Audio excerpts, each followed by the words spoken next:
വാർത്തകൾ തുടരുന്നു.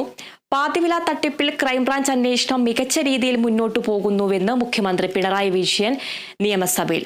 1343 കേസുകൾ രജിസ്റ്റർ ചെയ്തതിൽ 665 കേസുകൾ ക്രൈംബ്രാഞ്ചിന് കൈമാറി. മുഖ്യപ്രതിയുടെ അക്കൗണ്ടുകൾ മരവിപ്പിച്ചു. എന്നെ ഒന്ന് തട്ടിക്കൂ എന്ന് പറഞ്ഞ് അങ്ങോട്ട് സമീപിക്കുന്ന അവസ്ഥയാണ് ഉണ്ടാകുന്നതെന്ന് മുഖ്യമന്ത്രി പറഞ്ഞു.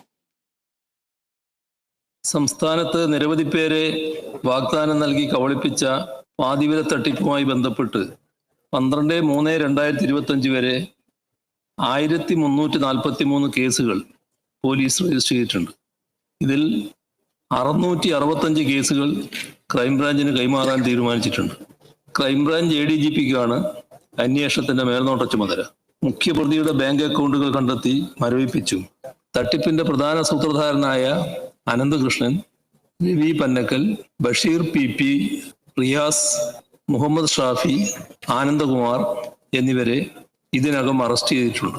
പ്രമുഖ വ്യക്തികളോടൊപ്പം നിൽക്കുന്ന ഫോട്ടോകൾ സമൂഹ മാധ്യമത്തിലൂടെ പ്രചരിപ്പിച്ച് ജനങ്ങളുടെ വിശ്വാസ്യത നേടിയായിരുന്നു തട്ടിപ്പ്. ചെറിയ ഇരകളായവരുടെ താല്പര്യത്തോടൊപ്പം തന്നെയാണ് സർക്കാർ. പക്ഷെ നിയമപരമായ നടപടികളുണ്ടല്ലോ, അതൊക്കെ പൂർത്തിയാക്കി മാത്രമേ മറ്റു നടപടികളിലേക്ക് കടക്കാൻ പറ്റൂ. എന്നെ ഒന്ന് പറ്റിച്ചോളൂ എന്ന് പറഞ്ഞിട്ട് അങ്ങോട്ട് പോയിട്ട് ഈ പറ്റിക്കുന്ന കൊടുക്കുന്ന അവസ്ഥ ഉണ്ടാകാതിരിക്കുക എന്നുള്ളത് ഏറ്റവും പ്രധാനമാണ്.